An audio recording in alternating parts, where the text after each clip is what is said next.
যারা ফেসবুকে নতুন কাজ করছেন অথবা যারা নতুন পেজ ক্রিয়েট করেছেন, আপনারা যদি আপনাদের পেজে এই 8টি ভুল কাজ করে থাকেন তাহলে কিন্তু কখনোই আপনাদের পেজ আপনি মনিটাইজেশন করাতে পারবেন না। অর্থাৎ আপনার পেজে যদি মিলিয়ন মিলিয়ন ভিউজ আপনি নিয়ে আসেন, এমনকি আপনার পেজে লাখ লাখ ফলোয়ার্স আছে, তারপরেও কিন্তু আপনি আপনার পেজ মনিটাইজেশন করাতে পারবেন না কখনোই। সো বন্ধুরা, আজকের এই ভিডিওতে আমি আপনাদেরকে সেই 8টি ভুল সম্পর্কে একদম ডিটেলসে বলবো। আর বন্ধুরা, একটা রিকোয়েস্ট অবশ্যই থাকে, যারা আমার চ্যানেলে নতুন দর্শক রয়েছেন অবশ্যই চ্যানেলটি সাবস্ক্রাইব করে দিবেন, পাশে থাকা বেল আইকনটি প্রেস করে অল সিলেক্ট করে দিবেন। আর যারা অলরেডি সাবস্ক্রাইব করে রেখেছেন তাদেরকে অসংখ্য অসংখ্য ধন্যবাদ। তাহলে বন্ধুরা, মূল ভিডিও শুরু করা যাক। Cross post. আপনি যদি আপনার পেজে ক্রস পোস্ট করেন তাহলে কি হবে, আপনার চ্যানেলটা কখনোই ফেসবুক মনিটাইজেশন দিবে না। এখন প্রশ্ন হচ্ছে, এই ক্রস পোস্ট মূলত কি? ক্রস পোস্ট হচ্ছে মূলত, সাপোজ এক্সাম্পল আপনার একটা বড় পেজ রয়েছে, এখন ওই পেজে মনিটাইজেশন পেয়েছেন, মিলিয়ন মিলিয়ন ফলোয়ার্স আছে, ভালো ইনকাম করছেন। সো আপনি কি করলেন, রিসেন্টলি একটা পেজ ক্রিয়েট করলেন এবং আপনার ওই পেজে নতুন যে পেজে আপনি কন্টেন্ট আপলোড করছেন, ওই কন্টেন্টগুলো আপনি কী করছেন, কোলাবোরেশনের মাধ্যমে আপনি আপনার ওই বড় পেজের মধ্যে আপলোড দিচ্ছেন। মানে আপনার আপলোডকৃত কন্টেন্টটা, মানে ছোট পেজে যে কন্টেন্ট আপনি আপলোড করেছেন সেটা আপনি কোলাবোরেশনের মাধ্যমে আপনার বড় পেজের যে অডিয়েন্স রয়েছে আপনি তাদেরকেও দেখাচ্ছেন। সেক্ষেত্রে কি হচ্ছে, আপনার ছোট পেজটাও আস্তে আস্তে বড় হয়ে যাচ্ছে। এইটা করা যাবে না। এক সময় ফেসবুকে কোলাবোরেশন করা যেত, বাট এখন এটা করা যায় না। এখন এটা ফেসবুক সম্পূর্ণ নিষিদ্ধ করে দিয়েছে। যদি কেউ এই কোলাবোরেশনের মাধ্যমে ভিউজ জেনারেট করে, ফলোয়ার জেনারেট করে, তাতে কোনো লাভ হবে না, কেননা ফেসবুক আপনাকে মনিটাইজেশন দিবে না। আপনাকে কপিরাইট কন্টেন্ট থেকে বাঁচতে হবে। সাপোজ আপনি নিজের কন্টেন্ট ক্রিয়েট করেছেন, নিজে তৈরি করেছেন, বাট আপনার নিজের অরিজিনাল কন্টেন্টের মধ্যে আপনি কি করলেন, এমন একটা ব্যাকগ্রাউন্ড মিউজিক ইউজ করলেন যেটা কিনা কপিরাইট ফ্রি নয়, বা এমন একটা ক্লিপস, আপনি ছোট ক্লিপস ইউজ করেছেন যেটা কপিরাইট ফ্রি নয়।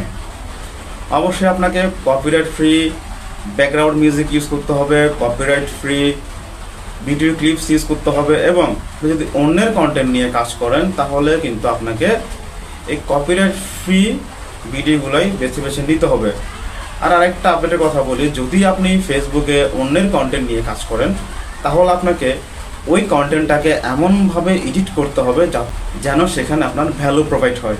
মানে আপনার ভয়েস থাকতে হবে, আপনার ফেস থাকতে হবে, তারপর আপনি ওই ভিডিও সম্পর্কে কিছু বলবেন। এইভাবে আপনাকে ভিডিওটা এডিট করতে হবে যাতে করে আপনার ভ্যালু প্রোভাইড হয়। তারপরে আপনি অন্যের কন্টেন্ট নিয়ে কাজ করতে পারবেন। আর অবশ্যই কপিরাইট কন্টেন্ট থেকে বেঁচে থাকবেন যদি ফেসবুকে আপনি সাকসেস হতে চান। তাহলে আপনার ভিডিও অবশ্যই 15 সেকেন্ডের হতে হবে। যদি আপনি রিলস ক্রিয়েটর হয়ে থাকেন তাহলে অবশ্যই আপনার কন্টেন্টের লেন্থ 15 সেকেন্ড হতে হবে। 15 সেকেন্ডের কম লেন্থের কোনো রিলস ফেসবুক আর রেকমেন্ডেশন করবে না।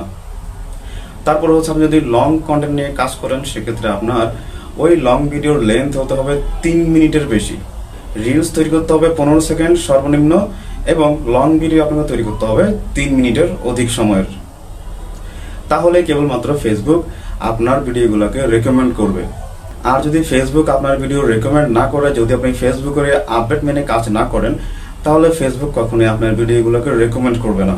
আর ফেসবুক রেকমেন্ড না করলে কখনোই আপনার পেজে আপনি ভালো ভিউজ পাবেন না, ফলোয়ার্স পাবেন না, কিছুই পাবেন না, এবং আপনি আপনার পেজে কখনোই মনিটাইজেশন পাবেন না। আর ফেসবুকের আপডেট অনুযায়ী আপনার সেটা লং ভিডিও হোক আর শর্টস ভিডিও হোক, আপনাকে কিন্তু রিলস আকারে আপলোড করতে হবে। মানে 9:16 যে ফরম্যাটটা আছে সেই ফরম্যাটে আপনাকে কন্টেন্ট আপলোড করতে হবে। তাহলে কি হবে, আপনার পেজের কন্টেন্টগুলোতে আপনি একটা ভালো ভিউজ জেনারেট করতে পারবেন। Spam comment. আপনারা যারা নতুন ক্রিয়েটর রয়েছেন, বিশেষ করে যারা রিসেন্টলি পেজ খুলেছেন বা কাজ করছেন, তারা শুধুমাত্র তাদের পেজে ফলোয়ার্স আনার জন্য তারা এই কাজটা করে থাকে। তারা বিভিন্ন পেজ ভিজিট করে, বড় পেজ হোক ছোট পেজ হোক, ভিজিট করে সেখানে তারা কিছু প্রমোশনাল কমেন্ট করে আসে। যেমন, আপনার বাড়ি থেকে ঘুরে গেলাম, আপনি আমার বাড়ি থেকে ঘুরে আসবেন, দাওয়াত রইল, ভালোবাসা দিয়ে গেলাম, অবশ্যই ভালোবাসা ফেরত দিবেন। বা অনেকে তো পোস্ট করে যে অ্যাক্টিভ আছে, ফলো করার সাথে সাথেই ফলো ব্যাক পাবেন। এই সমস্ত প্রমোশনাল কথাবার্তা যারা বলেন, এগুলাই হচ্ছে যে স্প্যাম কমেন্ট। এই ধরনের কথাবার্তা আপনি ফেসবুকে বলতে পারবেন না। যদি আপনি স্প্যাম কমেন্টগুলো করেন তাহলে ভাই ধরে রাখেন আপনার পেজ বা প্রোফাইল আপনি কখনোই মনিটাইজেশন করাতে পারবেন না।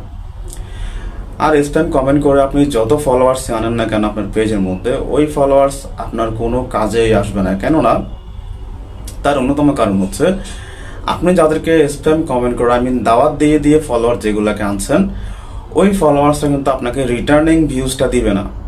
কারণ রিটার্নিং ভিউজের ব্যাপারটা একটু বুঝিয়ে বলি। সাপোজ আপনি আমার পেজটা ভিজিট করলেন, আমার পেজ ভিজিট করে একটা ভিডিও 2-4 মিনিট দেখার পর একটা কমেন্ট রেখে আপনি চলে গেলেন, জাস্ট এইটুকু, যাতে করে কি আমি আপনার পেজটা ভিজিট করি, দেন ফলো করি। কিন্তু আমি পরবর্তীতে যে কন্টেন্টটা আপলোড করব সেই কন্টেন্ট কিন্তু আপনি দেখবেন না।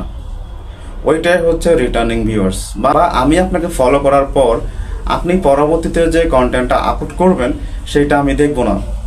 এটাকে বলে যে রিটার্নিং ভিউয়ার্স। আমি আপনাকে রিটার্নিং ভিউজটা দিচ্ছি না। এর ফলে কি হবে, আপনার পেজের রিচ ডাউন হয়ে যাবে, আপনার পেজের এঙ্গেজমেন্ট ডাউন হয়ে যাবে। এই কাজটা করা যাবে না। Brand content. এখন প্রশ্ন হচ্ছে যে ব্র্যান্ডেড কন্টেন্ট কি? ব্র্যান্ডেড কন্টেন্ট হচ্ছে আপনি যদি কোনো কোম্পানির প্রোডাক্ট নিয়ে কাজ করেন বা আপনার মাধ্যমে যদি কোনো কোম্পানির প্রোডাক্ট সম্পর্কে পাবলিক জানতে পারে বা অডিয়েন্স জানতে পারে যে এই প্রোডাক্টটা ভালো, এটা ব্যবহার করতে পারি, হোক সেটা প্রসাধনী, হোক সেটা ড্রেস, হোক সেটা খাবার আইটেম, তা যাই কিছুই হোক, আপনার মাধ্যমে যদি কোনো কোম্পানি তাদের প্রোডাক্ট সম্পর্কে পাবলিককে জানায়, সেটা হচ্ছে ব্র্যান্ড কন্টেন্ট।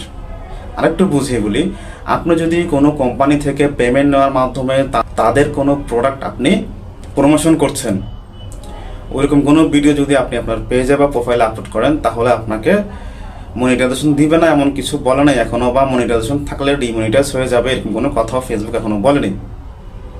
কিন্তু আপনার চ্যানেলের রিচ কমে যাবে এবং ওই কন্টেন্ট থেকে কিন্তু ফেসবুক আপনাকে পেমেন্ট করবে না। কেননা আপনি ব্র্যান্ড কন্টেন্ট তৈরি করছেন এবং ওই কন্টেন্ট তৈরি করার কারণে কিন্তু আপনি যেই কোম্পানির প্রোডাক্ট আপনি প্রমোশন করছেন তারা কিন্তু আপনাকে পেমেন্ট করেছে, এবং এই ব্র্যান্ড কন্টেন্টের জন্য কিন্তু আপনাকে ফেসবুক পেমেন্ট করবে না। আর ব্র্যান্ড কন্টেন্ট করার জন্য বড় বড় কোম্পানি যারা আছে তারা কিন্তু আপনার মতো ছোটোখাটো পেজকে তারা টার্গেট করবে না। তারা টার্গেট করে যাদের মিলিয়ন মিলিয়ন ফলোয়ার্স আছে, ভালো অডিয়েন্স আছে, ওই সমস্ত ক্রিয়েটরকে তারা টার্গেট করে। সো অবশ্যই এটা মাথায় রাখবেন, ব্র্যান্ড কন্টেন্ট করলে আপনাকে কিন্তু ফেসবুক পেমেন্ট করবে না। আপনার পেজের রিচ ডাউন হয়ে যাবে, এটা সাময়িক। পরবর্তীতে যদি আপনি আবার রেগুলার কন্টেন্ট আপলোড করেন, আবার সেই রিচটা জায়গায় চলে আসবে। তবে ফেসবুক ব্র্যান্ড কন্টেন্ট তৈরি করলে মনিটাইজেশন দিবে না, বা মনিটাইজেশন থাকলে সেটা ডিমনিটাইজ করে দিবে, এরকম কোনো কথা ফেসবুক বলেনি। তারপর হচ্ছে বন্ধুরা হার্মফুল কন্টেন্ট। আপনি যদি কোনো হার্মফুল কন্টেন্ট তৈরি করেন তাহলে কিন্তু ফেসবুক আপনাকে মনিটাইজেশন দিবে না। কারণ আমি বিষয়টা আপনাকে একটু বুঝিয়ে বলি, আপনি যদি এমন কোনো কন্টেন্ট তৈরি করেন যেখানে আপনি কোনো হিংসাত্মক কথাবার্তা বলেছেন, কাউকে গালিগালাজ করেছেন, অথবা আপনি এমন কোনো কন্টেন্ট তৈরি করেছেন যেই কন্টেন্টে আপনি এমন কোনো কথা বলেছেন যেই কথার মাধ্যমে একটা দেশ তথা জাতির মধ্যে দাঙ্গা ফাসাদ সৃষ্টি হতে পারে বা বিশৃঙ্খলা সৃষ্টি হতে পারে, আর একটা দেশ তথা জাতির মধ্যে যদি কোনো প্রকারের বিশৃঙ্খলা সৃষ্টি হয় তাহলে কিন্তু ওই দেশ আর্থিকভাবে ক্ষতিগ্রস্ত হয়। আপনি এরকম কোনো ভিডিও আপলোড করতে পারবেন না আপনার পেজে। যদি আপনি এরকম কোনো ভিডিও আপলোড করে থাকেন, কাউকে ছোট করে কথা বলেছেন, কাউকে গালাগালি করেছেন, অথবা আপনি এমন কোনো কন্টেন্ট আপলোড করেছেন যে কন্টেন্টের মাধ্যমে বিশৃঙ্খলা সৃষ্টি হবে, এরকম কোনো কন্টেন্ট যদি আপনি আপলোড করে থাকেন তাহলে আপনার ওই পেজ বা প্রোফাইল কখনোই আপনি মনিটাইজেশন করাতে পারবেন না। তারপরে হচ্ছে বন্ধুরা অ্যাড ডিসেবল করে রাখা। আমরা অনেক সময় কি করি, আমাদের আপলোডকৃত কন্টেন্টে অ্যাড ডিসেবল করে রাখি, আর সেটা আমরা মনিটাইজেশন হওয়ার পর কি করি, আমরা অনেক কন্টেন্টে অ্যাড ডিসেবল করে রাখি। আর এই কাজটা আমরা তখনই করে থাকি যখন আমরা কোনো সমস্যা ভিডিও আপলোড করি বা এমন কোনো কন্টেন্ট আমরা আমাদের পেজে আপলোড করি যেটা কিনা পরবর্তীতে আমাদের আবার ডিলিট করতে হয়। ওই রকম কন্টেন্টটা আমরা কি করি, মনিটাইজেশনটা বন্ধ করে রাখি বা অ্যাড বন্ধ করে রাখি। ফেসবুকে কিন্তু কন্টেন্ট ডিলিট করার সম্পূর্ণ রকম নিষেধ রয়েছে। আপনি যদি মনিটাইজেশন পাওয়ার পরে কোনো সমস্যাজনিত কন্টেন্ট আপনি আপলোড করেন বা আপনি এমন কোনো কন্টেন্ট আপলোড করেছেন যা আপনাকে অ্যাড বন্ধ করে রাখতে হবে। আপনি যদি কোনো কারণে এরকম প্রায় করে থাকেন, তাহলে কিন্তু আপনার পেজ বা প্রোফাইলটি কিন্তু পার্মানেন্টভাবে সাসপেন্ড হয়ে যাওয়ার সম্ভাবনা থাকে। সো এই কাজটা করা যাবে না। আপনাকে কন্টেন্ট আপলোড করার আগে চিন্তা করতে হবে যে আমি যে কন্টেন্টটা আপলোড করছি সেটা যেন পরবর্তীতে ডিলিট করতে না হয়। বন্ধুরা, এই ছিল আজকের ভিডিও। যদি আমার ভিডিওটি ভালো লেগে থাকে তাহলে অবশ্যই আমার চ্যানেলটি সাবস্ক্রাইব করে দিবেন, পাশে থাকা বেল আইকনটি প্রেস করে অল সিলেক্ট করে দিবেন। আর যদি এই ভিডিওটি আপনারা পেজ থেকে দেখে থাকেন তাহলে অবশ্যই পেজটি ফলো করে দিবেন।